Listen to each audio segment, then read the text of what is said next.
Hello all, welcome to Toppers Tutorial. So Vision IAS News today 13 and 14th August 2023. So Karnataka urges centre to re-evaluate drought declaration norms. Karnataka ఏమనుకుంటుందంటే సెంటర్ని drought declaration నామ్స్ని re-evaluate చేయమని అడుగుతుంది. So ఎక్కువ రోజులు weather పొడిగా ఉండటం వల్ల various వాతావరణ పరిస్థితులు ఉన్న వ్యవసాయ రీజియన్స్ వీళ్ళు ఫేస్ చేసే ప్రాబ్లమ్స్ వలన కర్ణాటక గవర్నమెంట్ అనేది సెంటర్ని అడుగుతుంది అనమాట. సో వీళ్ళు ఆల్రెడీ ఒకే రకంగా అన్ని ప్రాంతాలకి ఒకే రకంగా ఉన్న డ్రౌట్ నామ్స్ కాకుండా మళ్ళీ రీఎవాల్యుయేట్ చేయమంటున్నారు. ఎలా ప్రాంతానికి వేరేగా రీజన్ స్పెసిఫిక్గా డ్రౌట్ నామ్స్ అనేవి డిక్లేర్ చేయమంటున్నారు. సో డ్రై స్పెల్స్ని టైం రెడ్యూస్ చేసి మళ్ళీ రీడిఫైన్ చేయమంటున్నారు. వీళ్ళు ఏ ఫ్యాక్టర్స్ కన్సిడర్ చేయమంటున్నారంటే సాయిల్ టైప్ ఏంటి, ఏ సాయిల్కి ఎట్లా ఉంది పరిస్థితి, క్రాప్కి ఎలా ఉంది, టెంపరేచర్ ఎలా ఉంది అని చూసి డ్రై స్పెల్స్ని డిక్లేర్ చేయమంటున్నారు. So ministry of agriculture manual for drought management 2016 updated in 2020లో అప్డేట్ అయింది. So declaration of drought by states వీళ్ళు సజెస్ట్ చేశారనమాట. వేటి మీద బేస్ చేయమని mandatory indicators like rainfall deviation, standardized precipitation, dry spell, manual species వీళ్ళు drought ట్రిగర్ని consider చేయడానికి ఈ ఇండికేటర్స్ చూపించారు. Next SSS impact indicators, agriculture vegetation indices దేని మీద బేస్ చేసి అంటే రిమోట్ సెన్సింగ్ని బేస్ చేసి, సాయిల్ మాయిశ్చర్ని, హైడ్రాలజీని బేస్ చేసి వీళ్ళు ఇండికేటర్స్ చూపించారు. నెక్స్ట్ శాంపిల్ సర్వీస్ అనేవి కండక్ట్ చేయాలి. స్టేట్స్ కండక్ట్ శాంపిల్ సర్వీస్ ఎందుకనంటే డ్రౌట్ సివియర్గా ఉంటుందా, మోడరేట్గా ఉంటుందా. సో స్టేట్ గవర్నమెంట్ ఎప్పుడైతే డ్రౌట్ అనేది డిటర్మైన్ అయిందో స్టేట్ గవర్నమెంట్ ఇష్యూ చేయాలన్నమాట నోటిఫికేషన్. జియోగ్రఫికల్ ఎక్స్టెంట్ ఎంతవరకు ఉంటుంది, ఏ ప్రాంతం వరకు ఉంటుంది, అడ్మినిస్ట్రేటివ్ యూనిట్స్ ఎంతవరకు ఉంటాయి, ఇవి వచ్చే డ్రౌట్ ఉన్న ఏరియాలో అడ్మినిస్ట్రేటివ్ యూనిట్స్ ఎంతవరకు ఉంటాయి అని వీళ్ళు స్పెసిఫై చేయాలి. So valid for 6 months. So unless denotified earlier, అంత 6 monthsకి అంటే ముందు డీనోటిఫై చేస్తే తప్పితే 6 months వరకు వ్యాలిడ్ అవుతుందన్నమాట. Parliamentary standing committee on common stabled ecosystem of startups to benefit India report. So parliamentary standing committee అనేది ecosystem of startups to benefit India అనేది report ఇచ్చిందనమాట. So India 3rd largest startup ecosystem అయింది ప్రపంచవ్యాప్తంగా. So 98,119 startups ఉన్నాయన్నమాట.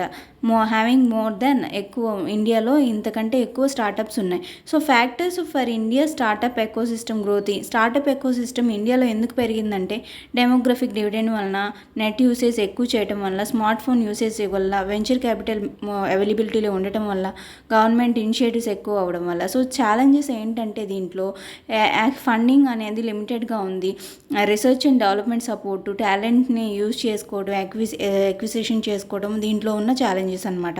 So ఇక్కడ ఉన్న key highlights ఏంటంటే 47% of the startups అనేవి Tier 2 అండ్ Tier 3 సిటీస్లో. సో ఇండియా 108 యూనికార్న్ స్టార్టప్స్ ఉన్నాయి, valuation of $1 billion.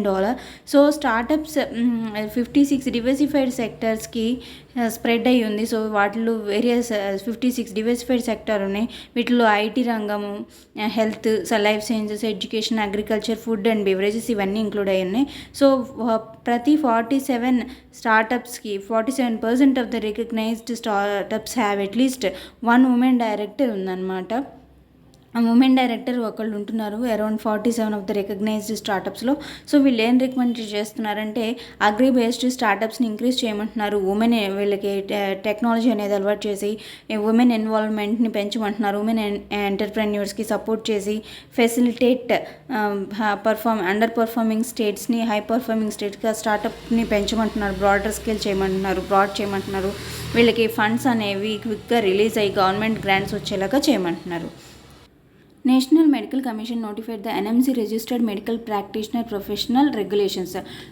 So registered medical ప్రాక్టీషనర్కి నేషనల్ మెడికల్ కౌన్సిల్ 2023 రెగ్యులేషన్స్ అనేవి ఇచ్చింది. సో ప్రొఫెషనల్ కండక్ట్ ఏంటంటే ఇందులోకి హైలైట్స్ వీళ్ళకి ఇవి ప్రతి ఆర్ఎంపీ కూడా వాళ్ళ యూనిక్ రిజిస్ట్రేషన్ ఐడిని డిస్ప్లే చేయాలన్నమాట. వాళ్ళ ప్రిస్క్రిప్షన్ మీద కానీ, సర్టిఫికేట్స్ మీద కానీ, వాళ్ళు మనీ రిసిప్ట్స్ ఇచ్చే వాటి మీద కానీ. సో వీళ్ళు కమిషన్ తీసుకోవటము, డయాగ్నోస్టిక్ సర్వీస్ సర్వీసెస్ నుంచి, మెడికల్ షాప్స్ నుంచి ఇవన్నీ ఉండకూడదు. So drugs prescribed generic names రాసిన డ్రగ్స్ మాత్రమే వాడాలి. అన్నెసెసరీ డ్రగ్స్ యూజ్ చేయాలి. సో డ్యూటీస్ టువర్డ్స్ పేషెంట్స్, వీళ్ళ డ్యూటీస్ ఏంటంటే వీళ్ళు పేషెంట్కి వీళ్ళకి మధ్య ఉన్న కమ్యూనికేషన్ని కాన్ఫిడెన్షియల్గా ఉంచాలి. అండ్ వీళ్ళు ఆర్ఎంపీ అనే వాళ్ళు చూస్ చేసుకోవచ్చు ఫ్రీగా వాళ్ళు ఎవరికి సర్వ్ చేయగలరని, ఏదన్నా లైఫ్ థ్రెటనింగ్ ఎమర్జెన్సీలో తప్పితే. So informed consent process, patient has the right to refuse treatment. వాళ్ళు పేషెంట్కి ఏం చేస్తున్నారనేది పేషెంట్కి తెలియాలి, unless they are unable to వాళ్ళకి అర్థం కాకపోతే తప్పితే. So conduct on social media clear distinction అనేది ఉండాలన్నమాట. టెలిమెడిసిన్ కన్సల్టేషన్కి, సోషల్ మీడియా పోస్ట్కి క్లారిటీ అనేది తేడా అనేది ఉండాలి. సో డిసిప్లినరీ యాక్షన్ ఏంటంటే వీళ్ళకి వార్నింగ్ ఇవ్వటం దగ్గర నుంచి వాళ్ళ లైసెన్స్ అనేది కంప్లీట్గా డిబార్ చేసేదాకా వీళ్ళ యాక్షన్ అనేది వీళ్ళ మీద తీసుకోవచ్చు. సో వీళ్ళ యొక్క ఇంపార్టెన్స్ ఏంటంటే వీళ్ళకి అఫోర్డబుల్ మెడిసిన్స్లో ఫెసిలిటేట్ చేయగలుగుతారు. వీళ్ళు అఫోర్డబుల్ కాస్ట్లో, వీళ్ళ కాస్ట్ ఆఫ్ కన్సల్టేషన్ కూడా తక్కువ ఉంటుంది. సో వీళ్ళకి డయాగ్నోస్ చేసే రైట్ కూడా ఉంటుంది. So this is about registered medical practitioner regulations. So several states yet to join Pradhan Mantri Uchita Shiksha Abhiyam. So to be eligible ఈ పిఎం ఉషా కింద జాయిన్ అవడానికి must enter into MOU with the department of higher ఎడ్యుకేషన్లోకి వెళ్ళాలి. So undertake administrative accreditation అనేది పొందాలి. ఏ policy పరంగా? National education policy 2020 పరంగా. దీని గురించి పిఎం ఉషాకు వచ్చేసరికి ఇది 2023లో రాష్ట్రీయ ఉచిత శిక్ష Abhiyan was launched as Rashtriya ఉచిత శిక్ష అభియాన్ 2023లో పిఎం ఉషాగా వచ్చింది. ఇది సెంట్రల్ స్పాన్సర్ స్కీమ్, ఎక్కడ స్టేట్స్కి, యూటీ ఇన్స్టిట్యూషన్స్కి. దీని ఎయిమ్ ఏంటంటే గ్రాడ్యుయేట్ ఎంప్లాయబిలిటీని గ్రాడ్యుయేట్ చేయటం, ప్రమోషన్ ఆఫ్ మార్కెట్ లింక్డ్ కోర్సెస్ని ప్రమోట్ చేయటం. సో ఈ స్కీమ్ ఫోకసెస్ ఏంటంటే ఇంక్లూజన్, ఉమెన్ని, మైనారిటీస్ని, SC/STస్ని, OBCస్ని, PWDస్ని ఇంక్లూడ్ చేసుకోవటం, ఎంప్లాయబిలిటీని పెంచటం. So develop credits, multiple entry exit systems training అనేది ఇవ్వటం, credit systems, choice based credit systems, academic bank of credit etcetera. So digital infrastructure, open learning ఇన్స్టిట్యూషన్స్ని ఓపెన్ చేయటం, అండ్ స్మార్ట్ క్లాసెస్ని పెంచడం, వర్చువల్ ల్యాబ్స్ని ప్రొవైడ్ చేయడం ఎక్సెట్రా. వీళ్ళు ప్రొవైడ్ చేయాలనుకున్న digital infrastructure. Accreditation, NAAC accreditation అనేది ఇంప్రూవ్ చేయాలి. నాన్ అక్రిడియేటెడ్ వాటిని వాళ్ళ చేతిలో ఉంచుకోవాలి. సో ఇష్యూస్ ఏంటంటే వీళ్ళకి యాక్సెస్ తక్కువగా ఉంది సోషియో ఎకనామిక్ డిసడ్వాంటేజ్డ్ ఏరియాస్లో పర్టికులర్గా. సో రీసెర్చ్ మీద వీళ్ళ ఇంపార్టెన్స్ అనేది తక్కువగా ఉంది. So this is about PM Usha. Development of a framework for health, social and economic vulnerabilities and risk from pandemics.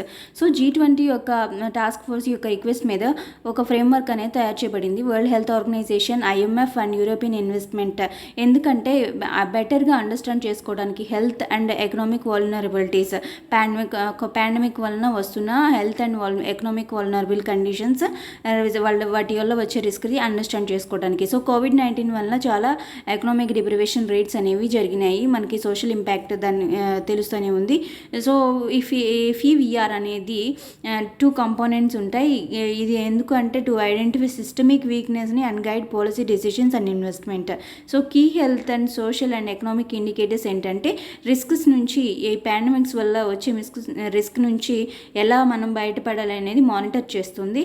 ఇక్కడ ఇన్వెస్ట్మెంట్ పెట్టడానికి డిఫరెంట్ పాలసీస్ మీద, హెల్త్ గురించి, social and economic outcomes of different policy, ఏం impact వస్తుంది మనం చేసే investment దీని మీద, హెల్త్ మీద, సోషల్ అండ్ ఎకనామిక్ అవుట్కమ్స్ మీద ఎటువంటి పాసిబిలిటీ ఇంపాక్ట్స్ అనేవి పడతాం అనే దాని మీద డెసిషన్ తీసుకోవడానికి ఇది మనకి పాసిబిలిటీస్ని చెప్తుంది.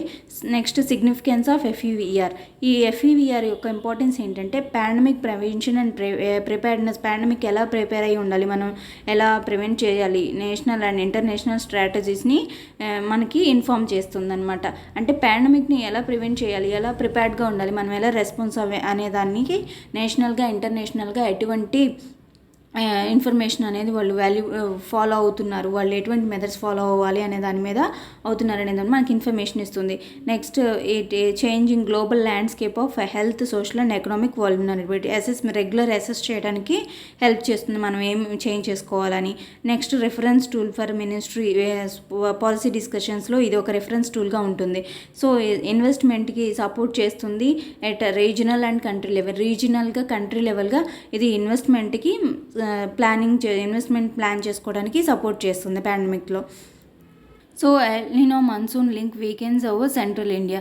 సో ఎల్నినో మన్సూన్ రిలేషన్షిప్ అనేది సెంట్రల్ ఇండియాలో డిమినిష్ అయ్యింది అండ్ బికేమ్ నార్త్ ఇండియాలో స్ట్రాంగర్ అయింది and over no considerable variation. South ఇండియాలో నో వేరియేషన్. సో ఈ ఎల్నినో అనేది climate pattern associated with the warming ocean surface warm అవటం and ocean surface and temperatures in central and total Pacific ocean. So ఇది weather ప్యాటర్న్స్ని ocean కండిషన్స్ని influence చేస్తుంది. So it occurs 2 to 7 years యావరేజ్లో వస్తుంది. So weakening of monsoon circulation over the Indian subcontinent. ఇది మన్సూన్ని ఎలా impact చేస్తుందంటే water సర్క్యులేషన్ని వీకెన్ చేస్తుంది. Disturbs the normal flow of air and moisture యొక్క నార్మల్ ఫ్లోని డిస్టర్బ్ చేస్తుంది. సో ఇక్కడ ప్రెషర్ గ్రేడియంట్ అనేది వీకెన్ అవుతుంది Indian ocean and Pacific ocean and wind ప్యాటర్న్స్ని చేంజ్ చేస్తుంది. సో ఇక్కడ వచ్చే అదర్ ఇంపాక్ట్స్ ఏంటంటే మెరైన్ ఫిషరీస్ని వరల్డ్ వైడ్గా ఇంపాక్ట్ చేస్తుంది. డ్రౌట్ సిచ్యుయేషన్ని, లోకలైజ్డ్ థ్రెట్స్ టు ఫుడ్ సెక్యూరిటీకి థ్రెట్ ఉంది. So rise in the general price level, దీనివల్ల ప్రైస్ లెవెల్స్ కూడా జనరల్గా రైజ్ అవుతాయి. సో ఆల్సో ఇంకేమున్నాయంటే remittances to India by NRI. So ministry of finance ఇచ్చిన డేటా ప్రకారం ఎన్ఆర్ఐస్ నుంచి వచ్చే రెమిటెన్సెస్ ఇండియాకి 26% గ్రో అయినాయి ఫైనాన్షియల్ ఇయర్ 23లో. సో టాప్ రెమిటెంట్గా ఇండియా ఉందన్నమాట for last several years. So remittances అంటే ఏంటంటే 1% నుంచి ఇంకో పర్సన్కి వేరు కంట్రీస్లో ఉన్న వాళ్ళకి రెమిటెన్సెస్ వస్తాయి. సో వచ్చే మనీని రెమిటెన్సెస్ అంటారు. సో ఇండియాకి యూఎస్ నుంచి, UAE, UK, Singapore and Saudi Arabia నుంచి రెమిటెన్సెస్ అనేవి వస్తున్నాయి అన్నమాట. So next national apprenticeship promotion scheme NAPS. Ministry of education and ministry of skill development and entrepreneurship direct benefit ట్రాన్స్ఫర్ని లాంచ్ చేసింది ఎన్ఏపిఎస్లో. సో ఇది ఎందుకంటే ఇది ఎన్ఏపిఎస్ అనేది 2016లో లాంచ్ చేశారు. అప్రెంటిస్షిప్ని ప్రమోట్ చేయడానికి వీళ్ళకి ఫినాన్షియల్ ఇన్సెంటివ్స్ ఇస్తుంది, టెక్నాలజీ అండ్ అడ్వకేసీ సపోర్ట్ ఇస్తుంది. 2 కంపోనెంట్స్ ఏంటంటే వీళ్ళ స్టైపెండ్ 25% ప్రిస్క్రైబ్డ్ స్టైపెండ్ని రీఎంబర్స్మెంట్ చేస్తుంది ఎస్టాబ్లిష్మెంట్ ఆఫ్ ఎంఎస్ఎంఈస్కి. సో వీళ్ళకి బేసిక్ ట్రైనింగ్ కాస్ట్ అనేది బేర్ చేస్తుంది 7,500 per apprenticeship. Next national syllabus and teaching learning material committee. So NCERT establish చేసింది ఎన్ఎస్టీసీని. ఇది ఎందుకంటే ఎన్ఎస్టీసీ గురించి ఏంటంటే స్కూల్ సిలబస్ని, టెక్స్ట్ బుక్స్ని, టీచింగ్స్ని, లెర్నింగ్ మెటీరియల్స్ని ఎన్షూర్ చేయడానికి national curriculum framework. It will be assisted by curricular area groups consisting of subject experts అనే వాళ్ళు ఉంటారు. So earlier national curricular framework school education 2023 recruit major restricting school education. So semester twice board examinations 2 times ఉండాలి, semester classes ఉండాలి, class 12కి inter disciplinary సబ్జెక్ట్స్ని చేసుకోవడానికి freedom ఉండాలి స్టూడెంట్స్కి. So మెటాజీనోమ్ sequencing అంటే ఏంటంటే జెనెటిక్ మెటీరియల్ని అనలైజ్ చేయటం మైక్రోబియల్ కమ్యూనిటీస్లో. ఇది మైక్రో ఆర్గానిజమ్స్ యొక్క డైవర్సిటీని, వాటి ఇంట్రాక్షన్స్ని, వాటి ఫంక్షన్స్ని ఒరిజినల్ హ్యాబిటేట్స్లో తెలియజేస్తుంది. వైరల్ అవుట్ బ్రేక్ అనేది ఎలా ఉంటుందో మానిటర్ చేస్తుంది. వైరల్ ఇన్ఫెక్షన్స్ అనేవి వాళ్ళ పెస్టిసైడ్ పాయిజనింగ్ అనేది అయినప్పుడు వాళ్ళ సిమ్టమ్స్ ఎలా ఉంటాయి అనేది ఇది చెప్తుంది. సో ఎన్ఏఎఫ్ఐఎస్ అంటే national automated finger print identification system. So ఇది ఒక 10-digit నెంబర్ ఉంటుంది, ఎన్ఎఫ్ఎన్ అని, నేషనల్ ఫింగర్ ప్రింట్ నెంబర్. ఇది ఎందుకంటే country wide searchable database of crime and criminal related finger prints అనమాట. ఇది ఒక యూనిక్ 10-digit నెంబర్ని ఇస్తుంది, national finger print number to each person arrested for a క్రైమ్తో అరెస్ట్ అయిన పర్సన్కి ఇది ఒక నెంబర్ ఇస్తుంది. సో ఇది ఎవరు మేనేజ్ చేస్తారంటే national crime record bureau at the central finger print bureau న్యూఢిల్లీలో ఉంది. సో ఇది ఒక పర్సన్ లైఫ్ టైంలో ఉపయోగపడుతుంది. Recorded crimes will be linked to the same NFN. వాళ్ళు ఎటువంటి క్రైమ్స్ చేసినా కూడా అదే ఎన్ఎఫ్ఎన్ మీద వాళ్ళు రికార్డ్ అవుతారు. So palm print, finger print, enrollment, portrait capture, storage and matching. So manuscripts అంటే ఏంటంటే ministry of culture plans law on protection of Indian మాన్యుస్క్రిప్ట్స్ని సేవ్ చేయాలి అని చెప్పన్నారు. సో మాన్యుస్క్రిప్ట్స్ అంటే పేపర్ మీద, బార్క్ మీద, క్లాత్ మీద, metal, palm or any leaf మీద రాశారు 75 years క్రితంవి. లిథోగ్రాఫ్స్ అండ్ ప్రింటెడ్ వాల్యూమ్స్ వీటిని మాన్యుస్క్రిప్ట్స్ అనరు. National mission for manuscripts by ministry of culture seeks to preserve manuscripts. వీళ్ళు ఈ national mission for manuscripts ministry of culture కింద ఉంది. ఈ వీళ్ళు మ్యానుస్క్రిప్ట్స్ని ప్రిజర్వ్ చేయాలనుకుంటున్నారు. 10 మిలియన్ మ్యానుస్క్రిప్ట్స్ ఉంటాయి బ్రహ్మి, కుష, గౌధి, లెప్చా అండ్ మిథాలీ స్క్రిప్ట్స్లో. 75 ఎగ్జిస్టింగ్ మ్యానుస్క్రిప్ట్స్ సాంస్క్రిట్లో, 25 రీజనల్ లాంగ్వేజెస్లో. Nagzira tiger reserve, Bhandara and Gondia districts of Maharashtra. ఇది ఒక part of Navegaon Nagzira national పార్ట్లో ఉంటుంది. టైగర్స్, లెపోర్డ్స్, స్లాత్ బీర్స్ ఇక్కడ ఫానా అనమాట. Dry deciduous, moist deciduous, forest, teak, bamboo ఇవన్నీ ఉంటాయి. సో గ్వాదర్ పోర్ట్ అనేది Balochistan, south western Balochistan province of పాకిస్తాన్లో ఉంది. ఇది China Pakistan economic corridor and belt and road ఇనిషియేటివ్లో ఇంపార్టెంట్ పార్ట్. ఇది అరేబియన్ సీలో లొకేట్ అయింది. ఎంట్రన్స్ ఆఫ్ పర్షియన్ గల్ఫ్కి క్లోజ్గా ఉంటుంది.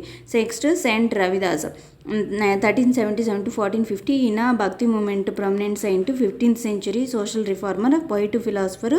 బేగంపుర city was envisaged by him as a city without any sorrow.